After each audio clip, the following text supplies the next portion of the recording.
yürüyelim bir zahmet. Şunu kendi imkanlarımızla yaptık ama nasıl yürüyoruz, nasıl geçiyoruz? Her an çocuklarımız düşebilir. Herhangi bir hastamız olduğu zaman imkanımız yok götürmeye.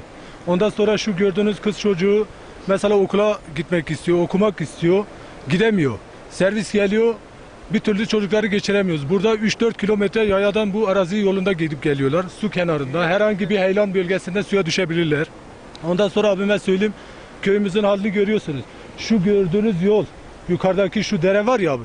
Orada o kumla bir set yapılmış. O kum su götürdüğü zaman ne oluyor? Komple o su geliyor köyün içine. Şu evin içine kadar, benim evimdir içine kadar girdi. Valiliğe kadar gittik. Muhtar aracılığıyla. Muhtar ne zaman gitsek diyor ben kendi bilgilerimi bildiriyorum valiliğe. Ankara'ya kadar da gittik. Hatta meclis başkanı gelmişti. Muhtarlar toplantısına bir görüşme yapılmıştı. İl Meclis Başkanı. Evet, il meclis başkanlığına. Kim gelmişti orada? Kenan Alan mı? Gelmişti bizim muhtar bu sıkıntıları anlatmıştı.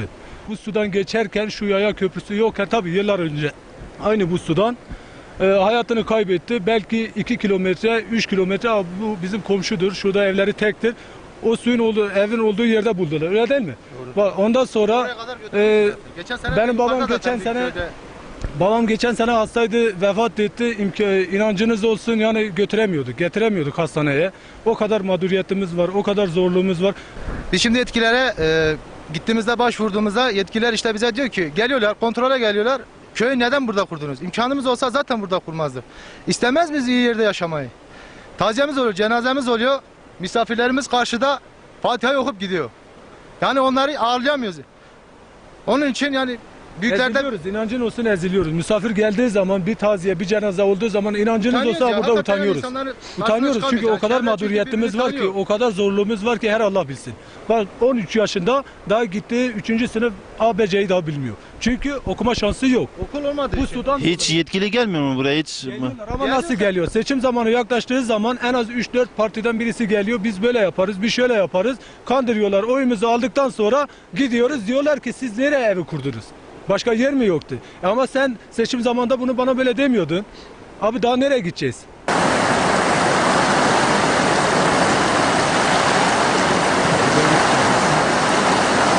Evimizin halini görüyorsunuz. Kırılmış, tahtaları kırılmış, altına destek koymuşuz. O yüzden o şekilde yaşıyoruz. Yarın bu ev yıkıldığı zaman bu çocukların hesabını kim verecek? Öldükten sonra mı gelip bize bakacaklar? Ölmeden önce bir önlem alamıyorlar mı? Biz bir köprü istiyoruz. Malzeme getirmek istiyoruz. Evimizi yapmak istiyoruz ama malzememizi bile getiremiyoruz. Biz onun adına malzeme istemiyoruz. Köprü istiyoruz. Köprü yapsınlar. Malzememizi kendimiz getirmek istiyoruz. Onu bile bize yapmıyorlar. Bizi insan yerine koymuyorlar. Batıdaki insan doğudaki hayvan mı? Affedersiniz. Herkes nasıl eşit olmalı. Doğu nasılsa batı da öyle. Ben batıda yaşıyorum.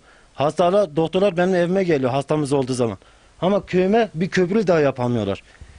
Bir köprü yapıp bir malzeme getiremiyoruz. Hayvanımız hasta oluyor. Hayvanımızı dahi şeye bile götüremiyoruz. Veterinere bile götüremiyoruz. Daha şimdi bizim hayvanlarımız 3-4 tane öldü. Sudan dolayı geçiremiyoruz.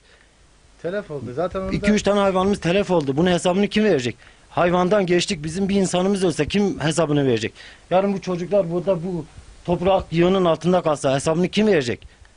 Biz bunları göreve çağırıyoruz. O zamanda mı biz bu devletin vatandaşıyız? Seçim zamanında mı biz bu devletin vatandaşı oluyoruz? Seçimden sonra biz bu ülkenin vatandaşı değil miyiz? İlla da seçim olduğu zaman bizi hatırlıyorlar. Seçim bittiği zaman siz buradan niye ev yapıyorsunuz diyorlar.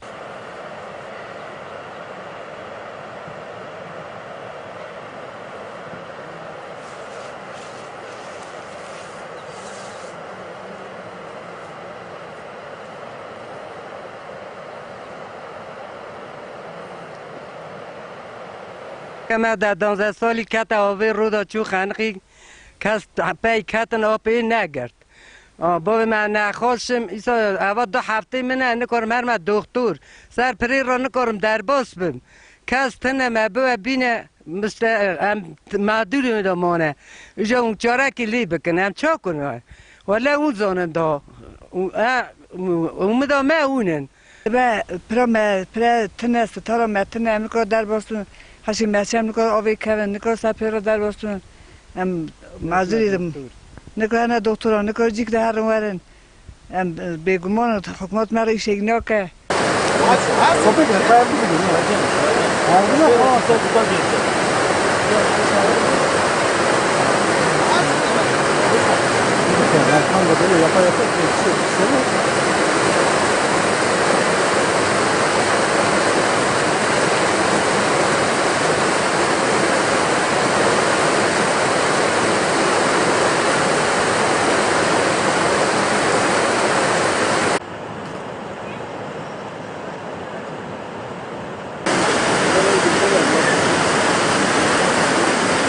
Yok,